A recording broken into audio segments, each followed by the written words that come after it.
Some crimes are buried, some are forgotten, and some refuse to stay silent. In a quiet riverside town, 5 men believed they had erased their sin forever. They were wrong, because the river remembers, and the dead sometimes come back for balance. Welcome to DreadLoop. Every nightmare returns. The town of San Celestino was known for its calm nights and slow-moving river. Nothing violent ever seemed to happen there. But that changed the night Mara Villanueva disappeared. Mara was only 17. Quiet. Kind. A girl who spent most afternoons walking home from school along the old river road. People said she had the kind of smile that made strangers feel safe, and maybe that's why the 5 men noticed her. They weren't strangers in the town. Everyone knew them, a group that spent most nights wandering the streets in a haze of alcohol and drugs. They laughed too loudly, drove too fast, and people avoided them when the sun went down. The last person who saw Mara alive said she was waiting for a jeepney at the roadside. After that, she was gone. 3 days later, the police searched the riverbanks, but the current was deep and slow. If something sank there, it rarely came back.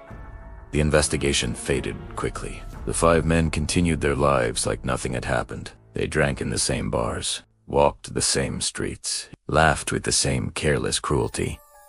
People whispered, but whispers are not evidence. The town moved on, except the river didn't.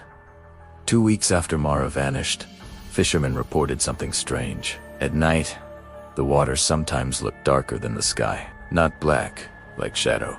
Black like ink, spreading beneath the surface. And sometimes, when the moon reflected on the river, the reflection looked wrong. As if something beneath the water was moving with the light. Watching. Waiting. The fishermen stopped going out after midnight. They said the river felt angry. The first of the 5 men died on a rainy Thursday night. His name was Victor. He was found behind a warehouse near the docks. Police called it a violent accident, but witnesses said they heard Victor screaming before anyone found him. Screaming like someone begging for mercy. The strange thing was the mark left on the wall beside him. A long streak of dark water, as if someone dripping wet had stood there watching him. A week later, another strange event happened. A young woman named Leela began acting differently. Leela worked at a small cafe in town. Soft-spoken, timid, the kind of person who apologized even when nothing was wrong.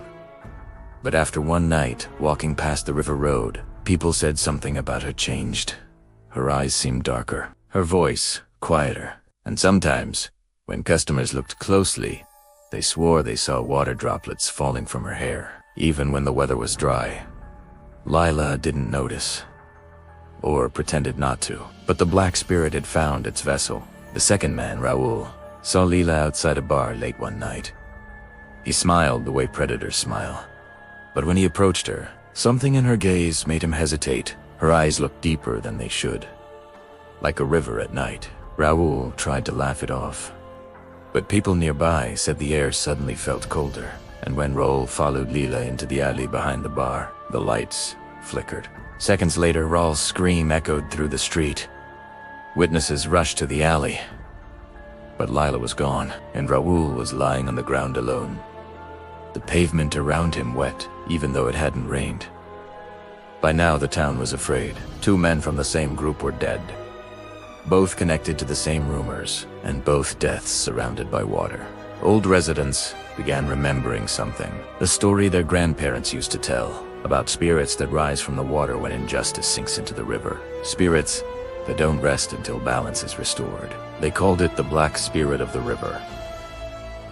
The remaining 3 men tried to stay together, but fear makes people careless. One of them fled town, another hid inside his home for days. The last one laughed at the stories.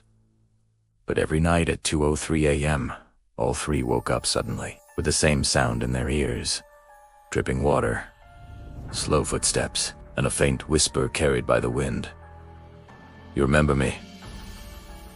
The final confrontation happened where everything began.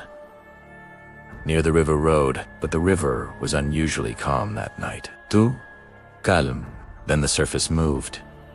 Not with waves, but with something rising. From the darkness stepped Lila. But it wasn't really her. Her hair hung heavy and wet. Her eyes were deeper than any human gaze. And when she spoke, her voice sounded like two voices layered together. One living, one drowned. The men tried to run, but the road felt longer than before, and the river behind them seemed to stretch endlessly. In the silence that followed, only one figure remained standing by the water, and slowly, the black reflection beneath the river faded. By morning, the river looked normal again, calm, quiet, almost peaceful. Lila was found walking home with no memory of the night. The police never solved the case, but the town understood. Justice had arrived in its own way. And sometimes, the dead only need one door back into the world. Some people think the river hides secrets, but the truth is darker. The river doesn't hide anything. It remembers. And when the balance is broken, it sends something back. Welcome to DreadLoop. Every nightmare returns.